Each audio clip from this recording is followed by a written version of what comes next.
142 number آیت سے لے کر 152 نمبر آیت تک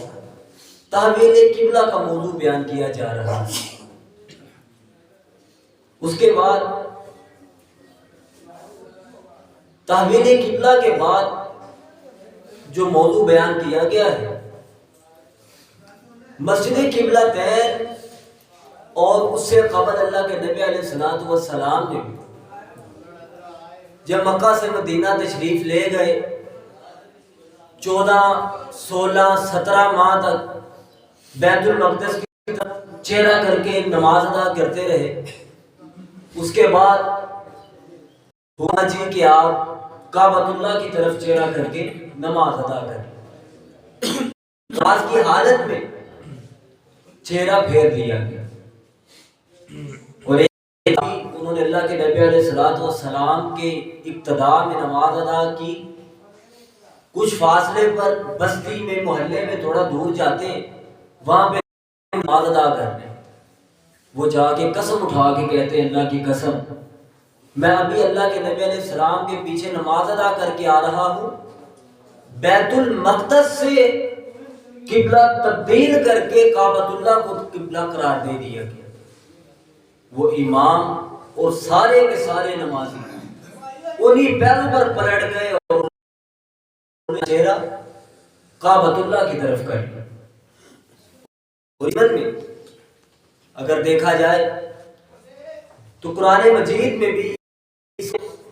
بیان کر دیا گیا ہے۔ فَوَلِّ وَجْهَكَ شَطْرَ الْمَسْجِدِ الْحَرَامِ وَحَيْثُ مَا كُنْتُمْ فَوَلُّوا وُجُوهَكُمْ، کہ انہیں یہاں پہ ان کے گروہوں کا بھی ذکر ہے۔ ایک تو مسلمان یہود تھے، اہل کتاب تھے، اور دوسری جو مسلمانوں کی جماعت تھی وہ قریشیوں میں سے تھی۔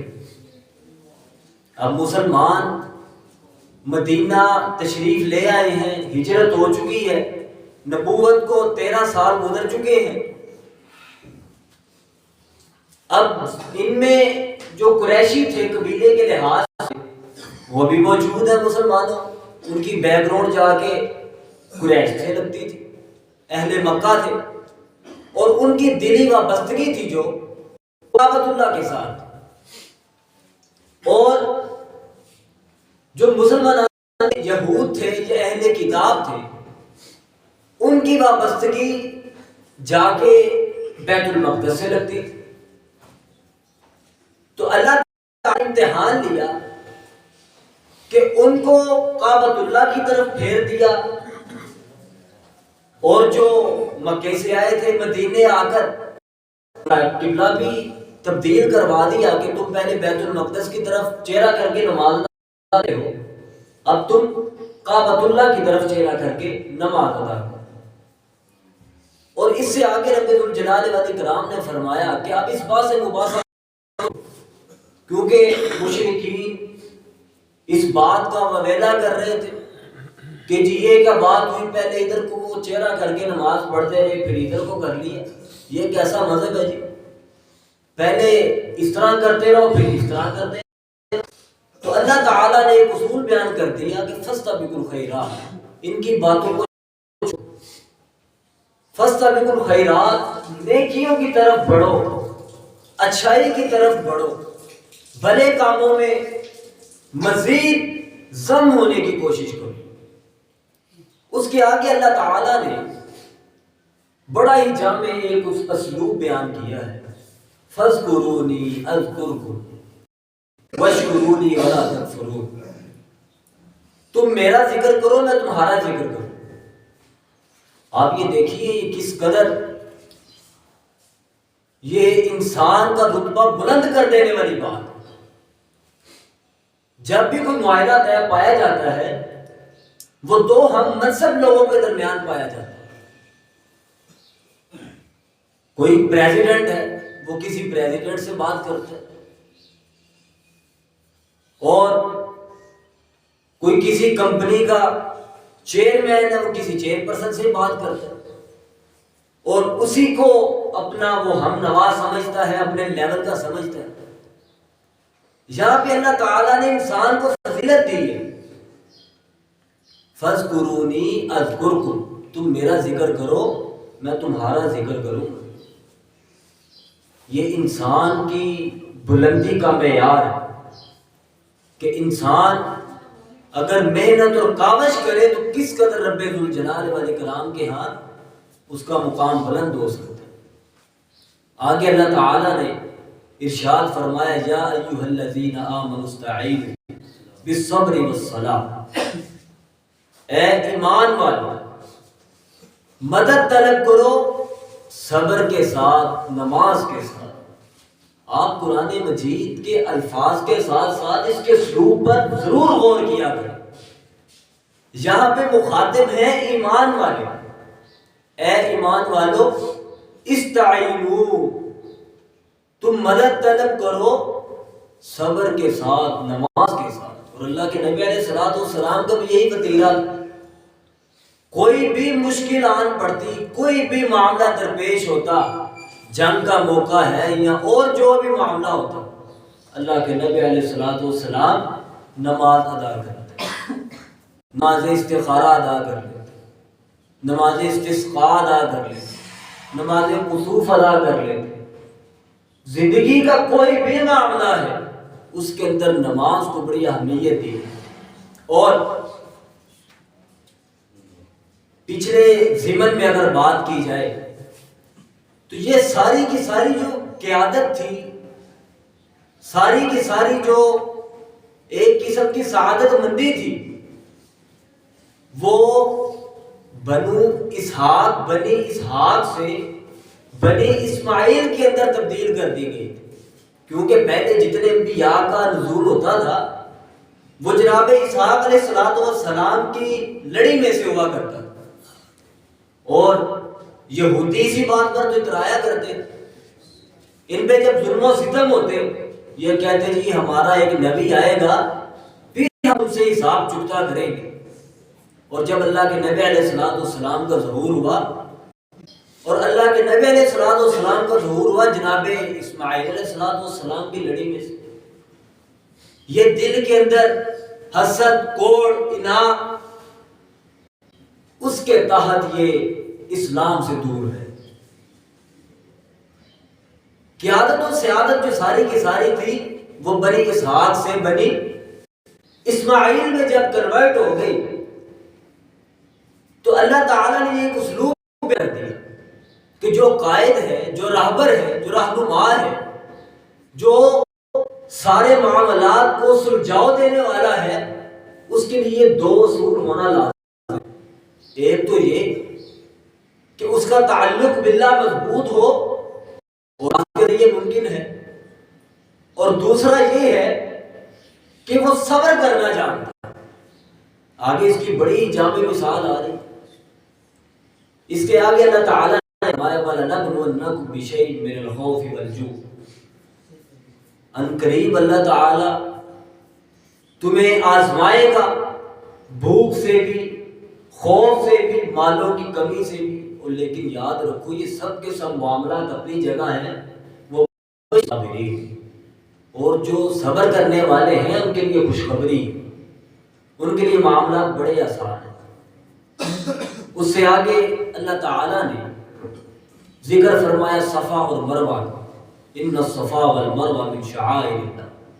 یہ جو صفا ہے، یہ جو مروہ ہے، یہ اللہ تعالیٰ کی شعائر ہے، اللہ تعالیٰ کی نشانیوں میں سے ہیں۔ اور کچھ لوگ جو کہنے لگے جی یہاں یہ کرتے ہیں، چکر کاٹتے ہیں، کہیں ایسا نہ ہو کہ یہ غیر کی پوجا ہو جائے، کیونکہ صفا پر اور مروہ پر بت ہوا کرتے تھے، اور جناب حاجرہ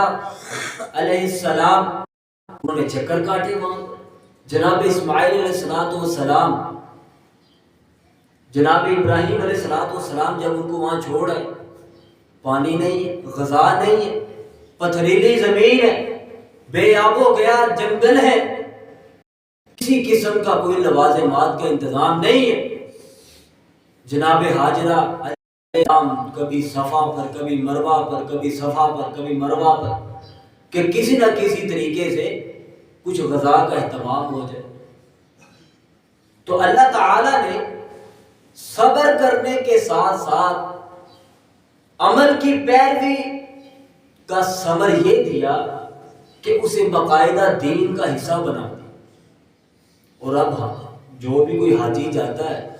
عمرہ کرنے جاتا ہے وہاں جا کے وہ چکر کاٹ ان الصفا والمروہ من شعائر اللہ، یہ اللہ تعالیٰ کے شعائر میں سے ہے، یہ نشانیوں میں سے ہے صفا اور مروہ پہاڑ. اس سے آگے آیت نمبر 163 سے لے کے 167 تک اللہ توحید کا ذکر فرما دیا. وَإِلَٰهُكُمْ إِلَٰهٌ وَاحِدٌ لَا إِلَٰهَ إِلَّا هُوَ، کہہ دیجئے جو الہ ہے وہ ایک ہے. احد کا معنی ایک ہوتا ہے، یکتا ہوتا ہے، اور واحد کا معنی بھی ایک ہوتا ہے. جس طرح یہ عربی گنتی ہے واحد، ثلاثہ، اربع، 1 2 3 4، لیکن جو احد ہے اس کے اندر مزید پختگی کا معنی ہے کہ وہ ذات الہی یکتا ہے، تنہا ہے، ایک ہے، وحدہ لا. اللہ تعالیٰ نے یہاں پہ توحید کا ذکر فرما دیا.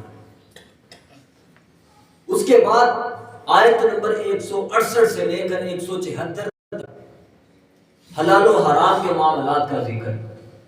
یا ایھا الناس کلوا مما فی الارض حلالا طیبا، اے لوگو، پیچھے کیا ذکر ہوا تھا؟ یا ایھا الذین آمنوا، اے ایمان والو، استعینوا، مدد طلب کرو، بالصبر والصلاۃ، صبر کے ساتھ، نماز کے ساتھ. اگر یہ انسان اپنی عقل کے مطابق اگر ایک بات کو سوچے کہ اگر ہم کسی کا نفع چاہیں، ہم اس کو مخاطب کر کے اس کو بتائیں کہ تم کامیاب ہونا چاہتے ہو، یہ ایک ٹرک ہے، اس پر عمل کر لو، تمہارا عمل درست ہو جائے گا. اللہ تعالیٰ نے انسان کی کامیابی کا راز مخاطب کر کے دی ہے. اے ایمان والو، اگر تم کامیاب ہونا چاہتے ہو، نماز کے ذریعے، روزے کے ذریعے مدد کرو. اور اس کے بعد یہاں پہ جملہ لوگوں کو مخاطب کر یا ایھا الناس، اے لوگو، کلو، کھاؤ، مما فی الارض حلالا طیبا، جو کچھ بھی زمین میں کھاؤ لیکن حلال کھاؤ، پاکیزہ رزق کھاؤ. ولا تتبعوا، اور نہ تم پیروی کرو، خطوات شیطان، شیطان کے قدموں کی. جس طرح شیطان کی پیروی کی جاتی ہے، شیطان کی پیروی نہ کرو. اور خطوات سے مراد یہ ہوتا ہے کہ یہ انسان کے 2 قدم ہیں، وہ اپنا ایک قدم اٹھا کے آگے رکھتا ہے، اور جو اس کے پیچھے والا شخص ہے وہ اس قدم پہ قدم رکھ دے جہاں سے اس نے قدم اٹھائے. جیسے جیسے وہ قدم اٹھائی جا رہا ہے، پیچھے والا اس کے قدم پہ قدم رکھتے جا رہا ہے. اللہ تعالیٰ نے بڑے جامع انداز سے بتلا دیا، وَلَا تَتَّبِعُوا خُطُوَاتِ الشَّيْطَانِ، شیطان کی پیروی کرو، إِنَّهُ لَكُمْ عَدُوٌّ مُّبِينٌ، یہ تمہارا کھلا واضح بڑا دشمن، واضح دشمن. اس سے آگے اللہ تعالیٰ مزید وضاحت کے ساتھ فرما دیا، یا ایھا الذین آمنوا، ایمان والوں کو مخاطب کیا، کلوا من طیبات ما رزقناکم، تم سب کے سب کھاؤ، طیب کھاؤ، پاکیزہ کھاؤ جو ہم نے تمہیں رزق دیا ہے اس میں سے. واشکروا اللہ، واشکروا للہ، اور اللہ تعالیٰ کا شکر بھی ادا کرو. ان کنتم ایاہ تعبدون، کہ اللہ تعالیٰ نے جو تمہیں رزق سے نوازا ہے، طیب کھاؤ اور ساتھ ساتھ اللہ تعالیٰ کا شکر بھی ادا کرو. اس کے بعد اللہ تعالیٰ نے حلال و حرام کے زمرے میں آگے ذکر فرما دیا، انما حرم علیکم المیتۃ والدم ولحم الخنزیر، اللہ تعالیٰ نے تمہارے لیے حرام کر دیا ہے مردار، خواہ وہ کسی قسم کا بھی مردہ ہے۔ خون اور خنزیر کا جو یہ گوشت ہے یہ بھی، وما احل به لغیر اللہ، اور ایسا ذبیحہ جس پر غیر اللہ کا نام لیا گیا، کوئی بھی ہو سکتا ہے، کسی کی نظر و نیاز ہے، کوئی بھی معاملہ اگر غیر اللہ کے نام کا ہے تو اللہ تعالیٰ نے واضح کر کے بتایا ہے وما احل به لغیر اللہ، یہ تمہارے لیے حلال نہیں ہے جو اللہ کے نام کے علاوہ کسی اور کے نام کے ساتھ منسوب ہے۔ یہاں پر بھی اسلام نے مسلمان کو آسانی فراہم کی ہے، فمن اضطر غیر باغ کہ تم باغی نہیں ہو، سرکش نہیں ہو، بامر مجبوری اضطراری حالت ہے، فمن اضطر اضطراری حالت ہے، دوسرا رستہ ہی کوئی نہیں ہے، جان جانے کا خطرہ ہے۔ جس طرح فقہ میں ایک قسم ہے رخصت و عزیمت کی، اللہ تعالیٰ نے یہاں پہ بھی انسان کے لیے آسانی کا معاملہ کر دیا ہے، فمن اضطر، بس جس کی اضطراری حالت ہے وہ استعمال کی حق کر سکتا ہے۔ اس سے آگے رب الجلال والاکرام نے 176 نمبر آیت بڑے ہی جامع انداز کے ساتھ بیان کر دیے، یہ معاشرتی اصول بیان ہو گئے، اسے آیت کہا جاتا ہے نیکی والی آیت، یا ایھا الذین آمنوا کتب علیکم فی القتل الحر بالحر والعبد بالعبد، کہ یہ جو آزاد ہیں ان میں سے کوئی قتل ہو جائے تو ان کا آزاد ہی ٹپکا ہو، اگر کوئی غلام اس کا کرتا ہے تو اس کے بدلے میں غلام کی گردن اتار، اور عورت کے بدلے اتارو۔ اس سے آگے اگر دیکھا جائے تو روزوں کے احکام شروع ہو جائے، آیت نمبر 183 سے 187 تک روزوں کے احکام کا آغاز ہو جائے۔ یا ایھا الذین آمنوا کتب علیکم الصیام، اے ایمان والو تمہارے اوپر روزے فرض کر دیے گئے ہیں، کما کتب علیکم لعلکم تتقون، جس طرح تم سے پہلے لوگوں پر فرض کیے گئے۔ اور روزہ ایک ایسی عبادت ہے کہ اس سے انسان کے دل میں بڑا تقویٰ پیدا ہوتا ہے، اس کے معاملات بڑے درست ہو جاتے ہیں۔ اگر وہ روزہ رکھ کے اپنی نظر کی حفاظت نہیں کرتا، زبان کی حفاظت نہیں کرتا، اپنے ذہن کو پاکی سے پاک نہیں کرتا، تو وہ سوائے بھوک کاٹنے کے کچھ بھی نہیں کرتا۔ اور اگر انسان سچے دل کے ساتھ، پختہ ایمان کے ساتھ اللہ سے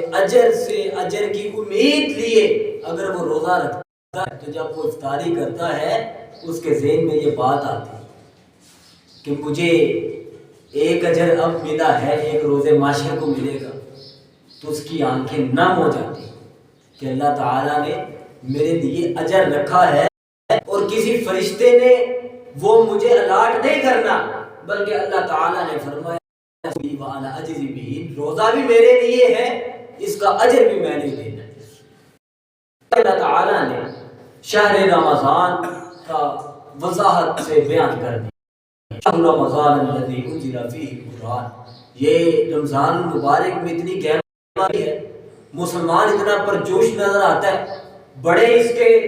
معاملات بڑے مضبوط نظر آتے ہیں، یہ سب کی سب قرآن کی برکت ہے، کیونکہ اس میں قرآن نازل ہوا۔ شہر رمضان الذی انزل فیہ القرآن ھدی للناس وبینات من الھدی والفرقان۔ اس سے آگے اگر دیکھا جائے وَإِذَا سَأَلَكَ عِبَادِي عَنِّي فَإِنِّي قَرِيبٌ، اللہ تعالیٰ نے اللہ کے نبی علیہ السلام کو دیا کس بات کے بارے میں؟ جو صحابہ علیہ السلام سے سوال کرتے تھے۔ اللہ تعالیٰ نے فرمایا کہ اے نبی یہ آپ سے سوال کرتے ہیں، وَإِذَا سَأَلَكَ، اے اللہ کے نبی یہ جب آپ سے سوال کرے، عبادی میرے بندے جب آپ سے سوال کریں، تو آپ ان سے کہہ دیجئے انی قریب، میں قریب ہوں، اجیب دعوت الداعی، پکارنے والا جب مجھے پکارتا ہے، فلیستجیبوا لی ولیؤمنوا بی، جب پکارنے والا مجھے پکارتا ہے میں اس کی دعا کو قبول کرتا ہوں۔ اور اگر اس کی مزید وضاحت کی جائے تو گفتگو بہت ہے۔ اس سے آگے اللہ تعالیٰ نے عورتوں کے اس کے بعد مال و دولت کے مسائل، اور اس کے بعد مسلمانوں کے حقوق کے مسائل، اور اس کے بعد رب ذوالجلال والاکرام نے اس پارہ میں جو حرمت والے مہینے ہیں ان کا ذکر کر دیا۔ اس کے بعد آیت نمبر 196 سے 203 تک حج و عمرہ کے مسائل شروع ہو جاتے ہیں، اور اس کے بعد اللہ کے نبی علیہ الصلوۃ والسلام کی بڑی مقبول دعا،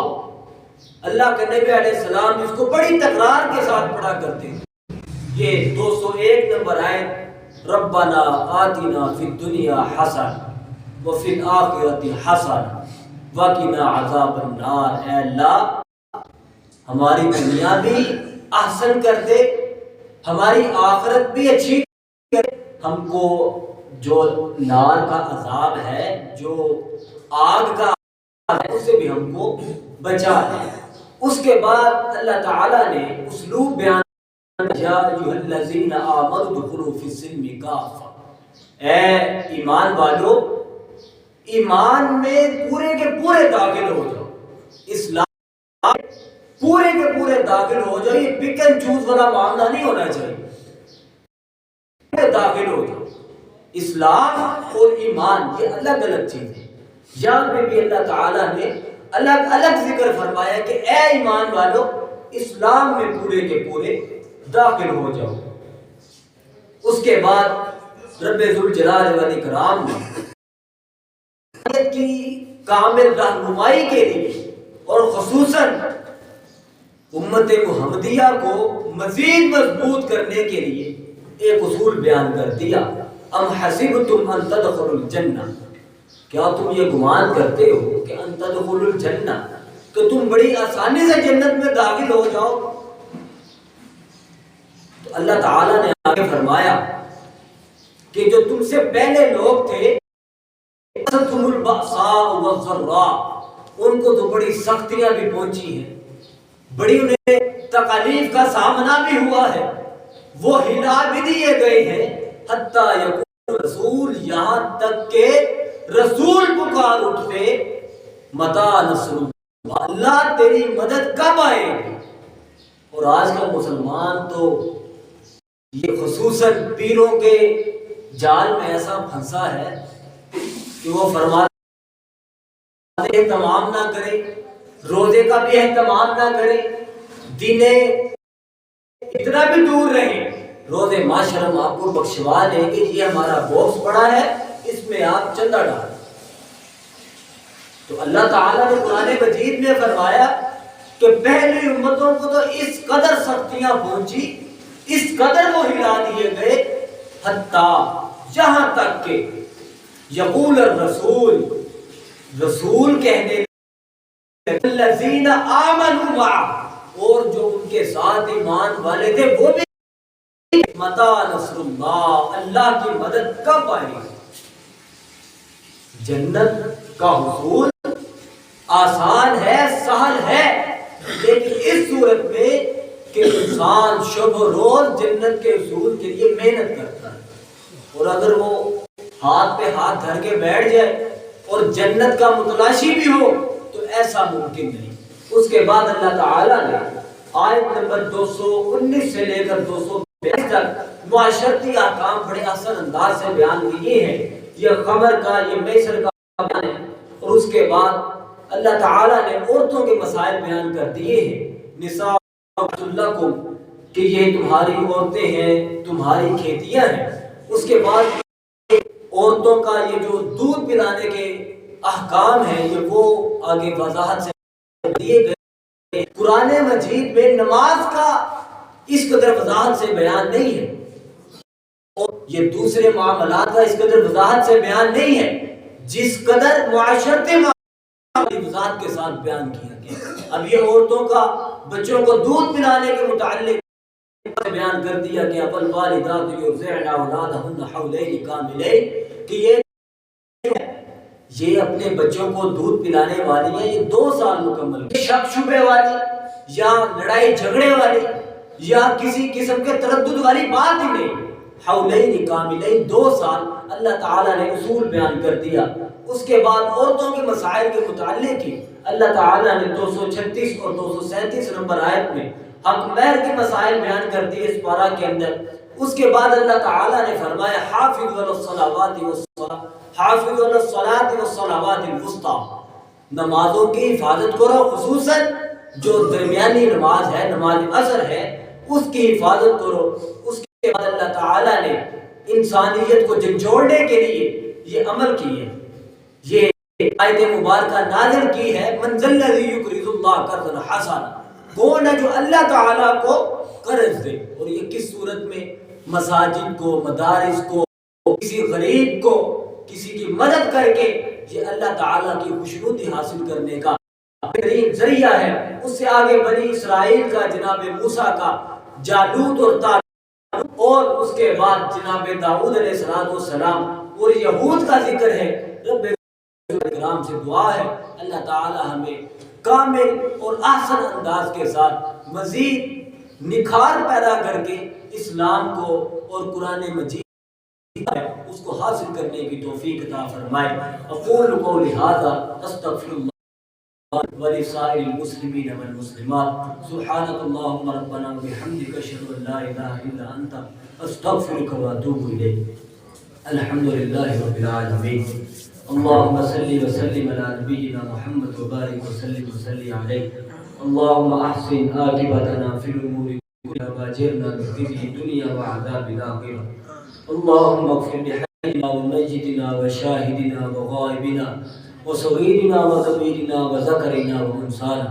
اللهم من احييته منا فاحيه على الاسلام ومن توفيته منا فتوفه على الايمان، رب ارحمهما كما ربياني صغيرا، رب ارحمهما كما ربياني صغيرا، رب ارحمهما كما ربياني صغيرا، اللهم إنا نسألك الجنة الفردوس، اللهم إنا نسألك الجنة الفردوس،